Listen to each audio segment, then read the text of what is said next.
Hello friends, आप सभी का स्वागत है तुलसीदास एडुसर यूट्यूब चैनल में। और आज हम इस वीडियो सेशन में क्लास 10th के हिंदी चैप्टर 2 20 के दांत के VVI ऑब्जेक्टिव क्वेश्चन का डिस्कस करेंगे।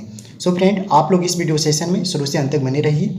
अगर इस यूट्यूब चैनल को सब्सक्राइब नहीं किए तो सब्सक्राइब और बेल आइकन को प्रेस कर दीजिए, क्योंकि ऐसे ही और नए वीडियो का नोटिफिकेशन आपको सबसे पहले मिल सके।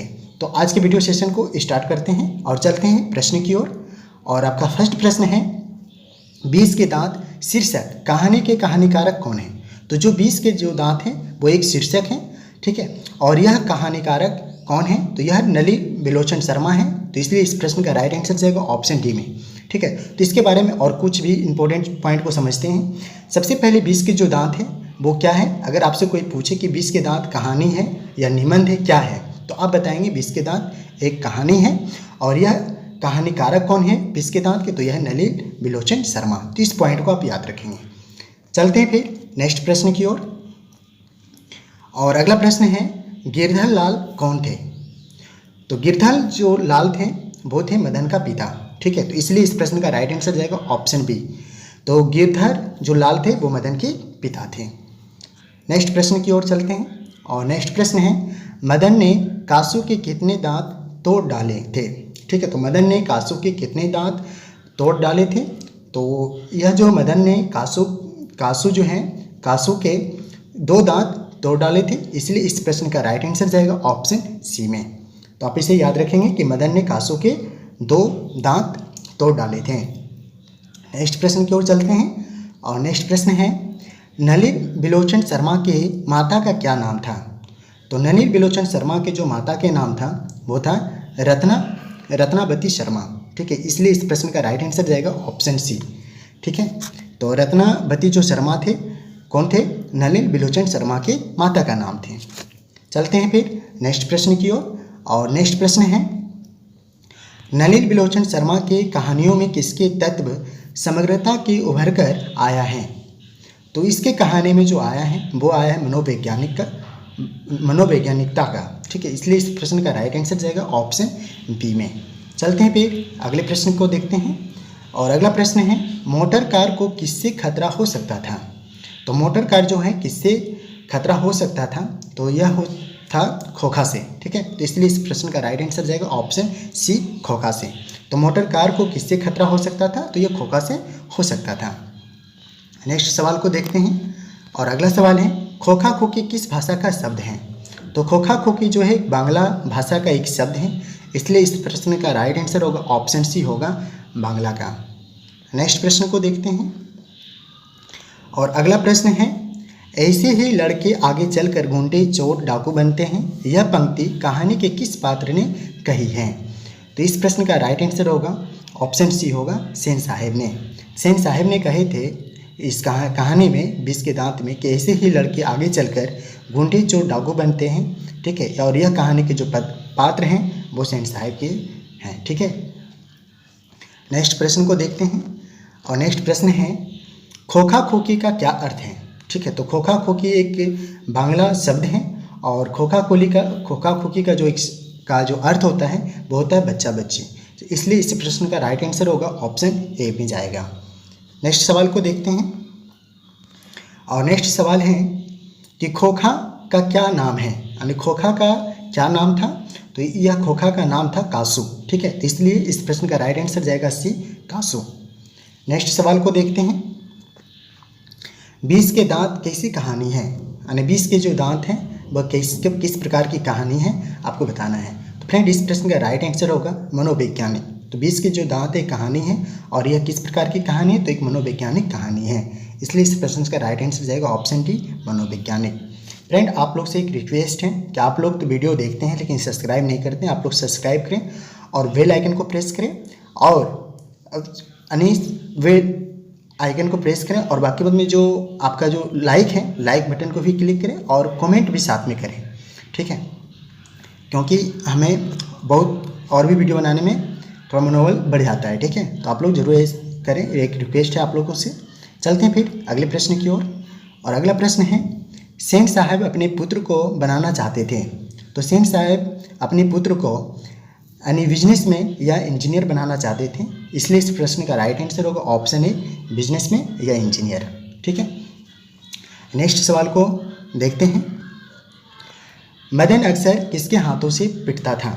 मदन किसके अक्सर यानी हमेशा किसके हाथों से पिटता था?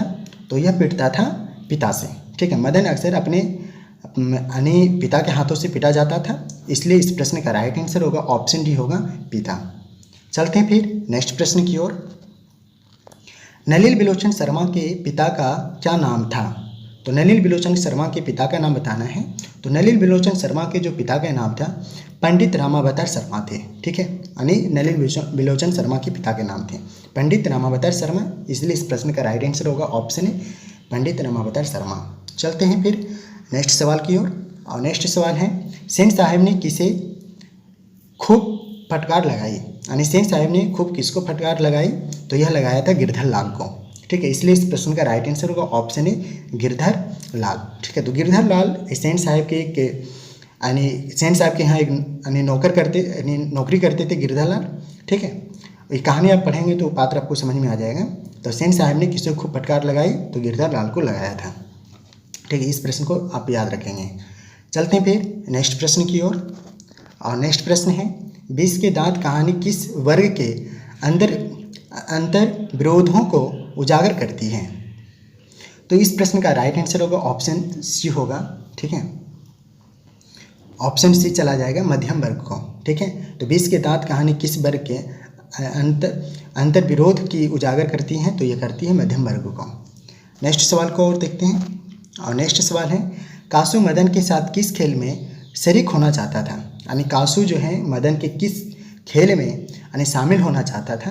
तो यह होना चाहता था लट्टू के खेल में। ठीक है, लट्टू के खेल में कासू मदन के साथ शरीक होना चाहता था, इसलिए इस प्रश्न का राइट आंसर जाएगा ऑप्शन डी लट्टू के खेल में।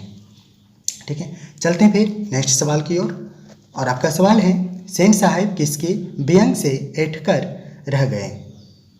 तो सेन साहब किसके व्यंग से ऐंठकर रह गए थे? तो यह रह गए थे पत्रकार महोदय के व्यंग से, तो इसलिए इस प्रश्न का राइट आंसर जाएगा ऑप्शन ए। नेक्स्ट सवाल की और बढ़ते हैं। और आपका अगला सवाल है, मदन की उम्र क्या थी?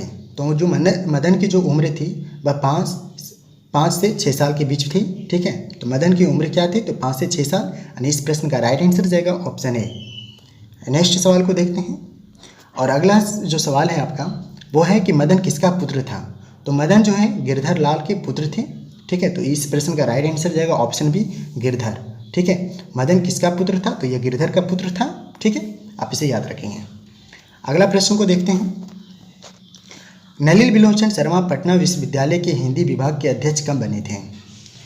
तो यह बने थे सन 1959 ईस्वी में। ठीक है, तो नलिल बिलोचन शर्मा जो पटना विश्वविद्यालय के हिंदी विभाग के अध्यक्ष बने थे सन 1959 ईस्वी में, इसलिए इस प्रश्न का राइट आंसर जाएगा ऑप्शन डी। नेक्स्ट प्रश्न को देखते हैं। और प्रश्न है, नलिल बिलोचन शर्मा का जन्म कब हुआ? तो नलिल बिलोचन शर्मा का जो जन्म हुआ था 18 फरवरी 1916 ईस्वी में हुआ था, इसलिए इस प्रश्न का राइट आंसर जाएगा ऑप्शन बी। ठीक है, ऑप्शन बी राइट होगा। नेक्स्ट प्रश्न की ओर बढ़ते हैं। और नेक्स्ट प्रश्न है, नलिल बिलोचन शर्मा की मृत्यु कब हुई? अब आपको बताना है कि नलिल बिलोचन शर्मा की मृत्यु कब हुई। तो यह मृत्यु हो गया था 12 सितंबर 1961 ईस्वी में। ठीक है, तो इस प्रश्न का राइट आंसर होगा ऑप्शन ए। नेक्स्ट सवाल की और बढ़ते हैं। और नेक्स्ट सवाल है कि नलिल बिलोचन शर्मा का जन्म कहाँ हुआ? अब आपको बताना है कि नलिल बिलोचन शर्मा का जन्म कहाँ हुआ। ठीक है, तो इस प्रश्न का राइट आंसर होगा ऑप्शन सी होगा। ठीक है, बदरघाट पटना। ठीक है, तो नलिल बिलोचन शर्मा पटना के थे और ये एक बदरघाट एक जगह का नाम है और वह पटना में पड़ता, वहाँ उनका जन्म हुआ था। चलते हैं फिर अगले प्रश्न की ओर। और प्रश्न है कि दृष्टिकोण किनकी रचना है? दृष्टिकोण किसके द्वारा लिखी गई ये कहानी है? तो यह लिखा गया था नलिल बिलोचन शर्मा के द्वारा, इसलिए प्रश्न का राइट आंसर होगा ऑप्शन बी नलिल बिलोचन शर्मा। नेक्स्ट प्रश्न की ओर बढ़ते हैं। और अगर आपका प्रश्न है, लड़कियां क्या है? कठपुतलियां हैं, किसे इस बात पर गर्व थी? तो यह जो बात गर्व थी वो था माता पिता को। ठीक है, कि लड़कियां क्या हैं? कठपुतलियां हैं, और इस बात पर गर्व था माता पिता को। ठीक है, इसलिए इस प्रश्न का राइट आंसर होगा ऑप्शन डी। नेक्स्ट प्रश्न को और बढ़ते हैं। कौवा की जामत में शामिल होने के लिए कौन ललक गया, यानी कौवा के जो जामत में शामिल होने के लिए कौन ललक गया। तो इस प्रश्न का राइट आंसर होगा ऑप्शन बी होगा हंस। ठीक है, तो कौवा के जो जामत में शामिल होने के लिए हंस जो ललक गया था, तो इसलिए इस प्रश्न का राइट आंसर होगा ऑप्शन बी। नेक्स्ट सवाल की ओर बढ़ते हैं और नेक्स्ट सवाल है किसके अनुसार सेन साहब ने सिद्धांतों को भी बदल लिया था, यानी किसके अनुसार सेन साहब ने अपने सिद्धांत जो होता है वो बदल लिया था। तो यह बदल लिया था खोखा के अनुसार। ठीक है, तो इसलिए इस प्रश्न का राइट आंसर होगा ऑप्शन बी। तो सेन साहब यानी जो सेन साहब के जो पुत्र था खोखा, जिसको कासू नाम था, और उसके सिद्धांत पर क्या हुआ, इनके अनुसार यानी खोखा के अनुसार सेन साहब अपने सिद्धांतों को बदल लिया था। ठीक है, आप इस पॉइंट को याद रखें, बहुत ही इंपॉर्टेंट है। नेक्स्ट प्रश्न की ओर बढ़ते हैं और नेक्स्ट प्रश्न है सेन साहब की कितनी लड़कियां थी। सेन साहब की कितनी लड़कियां थी, तो यह सेन साहब की 5 लड़कियां थी। तो इसलिए इस प्रश्न का राइट आंसर जाएगा ऑप्शन सी। आप इसे याद रखेंगे कि सेन साहब की कितनी लड़कियां थी, तो ये लड़कियां थी 5। और कितने पुत्र थे, तो एक पुत्र था खोखा। ठीक है, आप इसे भी याद रखेंगे। नेक्स्ट सवाल है सोफर शब्द का क्या अर्थ है, यानी सोफर शब्द का क्या अर्थ है।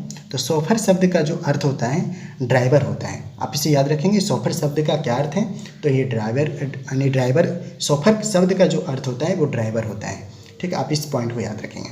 फ्रेंड, मैंने जितने भी 20 के दांत के जो VVI ऑब्जेक्टिव प्रश्न होता है वो मैंने इस वीडियो सेशन में पूरे कंप्लीट किया, और ऐसे ही वीडियो आपको हमेशा इस YouTube चैनल में मिलते रहेगा। आप अपने अच्छे तैयारी करना चाहते हैं इस चैनल के माध्यम से, तो आप इसे सब्सक्राइब और बेल आइकन को प्रेस करें, और पूरे आपको सब्जेक्ट की तैयारी किया जाएगी इस चैनल पे। तो आप लोग इस चैनल से जुड़े।